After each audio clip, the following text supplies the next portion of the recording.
Ouais, salut à qui filme la télé, donc jeudi 31 mars 2022. Bah là, on va écouter il commence à se réveiller. Bon, il est peut-être il est tard, hein, moi. Enfin, là, j'ai l'impression d'écouter nos lives il y a un an, pratiquement jour pour jour, avec moins d'informations parce qu'on savait pas tout ça. Mais nous, quand on faisait un live comme ça sur YouTube, ça strikait la chaîne, hein. Sauf que là, maintenant, ben, avec un an de retard. On ne parle pas de la défense, par exemple. Quand on voit qu'on est capable de sous-traiter notre politique publique de la défense à des cabinets conseils, parfois américains, on peut se poser quand même des questions légitimes. Qu'est-ce qui reste de souveraineté nationale sur des questions aussi sensibles? Et on le voit bien avec la guerre en Ukraine. Qu'est la question de la défense nationale? C'est un vrai sujet. Je vais même un peu plus loin. Vous voyez, je vais vous faire réagir parce que c'est que finalement, il y a une certaine cohérence à vouloir supprimer l'ENA et les hauts fonctionnaires. On pense ce qu'on veut des hauts fonctionnaires et de l'ENA, mais si vous mettez en place un système qui va se substituer à un autre système, c'est-à-dire le recours à des cabinets privés au détriment de notre haute fonction publique, ça veut dire qu'on n'a plus besoin de cette haute fonction. Elisabeth Lévy. J'ajouterais deux choses, et qui vont nourrir évidemment toutes sortes d'interprétations. C'est qu'il y a quand même dans ce cabinet, celui-là en particulier, Oui. Beaucoup de gens qui sont proches d'Emmanuel Macron. Alors peut-être que c'est une pure coïncidence, mais comme la femme de César, et César lui-même devrait peut-être être irréprochable, ça va nourrir le soupçon.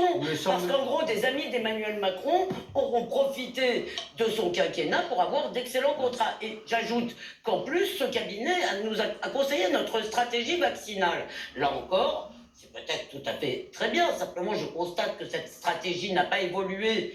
Quand on apprenait que le vaccin était moins efficace que ce qu'on pensait, on a continué à faire du tout vaccinal que les médecins sur ce plateau ont beaucoup contesté. Et la personne qui s'appelait Maëlle de Calan, qui était un des membres de ce cabinet, tu apprends qu'il y a des liens avec Pfizer. Absolument. Donc évidemment, c'est une boîte à fantasmes après, parce qu'on se demande si clairement, c'est pas Pfizer qui demande de mettre en place une politique vaccinale pour faire du business. Pfizer qui avait déjà profité. Voilà, en gros, je la fais courte. Pfizer qui avait déjà. Je la fais courte. J'ajoute juste une. Je la fais courte. Pfizer Mais qui ça avait. infuse, hein. Oui.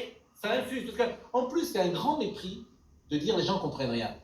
Ils ont bien tort de penser que les gens comprennent rien. Ils ont compris que les cabinets de conseil, c'est de l'argent que tu donnes et que ça sert pas à grand chose. Mais toujours pareil, arrogance, mépris, c'est un peu compliqué. Donc c'est conspiré, maintenant ils traitent de complotiste. Croyez-moi, ils ont très bien compris ce qui se passe avec ces affaires de cabinets de conseil. J'ajoute que se pose également. Évidemment, dans leur tête, c'est l'apocalypse, hein, donc en tant que révélation. Parce que eux, là, ils commencent à comprendre des choses. Alors, comme ils ont défendu, heureusement, encore ces news, ça allait un peu. Mais encore, hein, franchement, un peu. Mais eux, tout d'un coup, ils comprennent qu'ils se sont fait piquer pour rien, quoi. Donc, forcément, c'est que le début. Bon, bah, shalom sur vous. Salut, salam.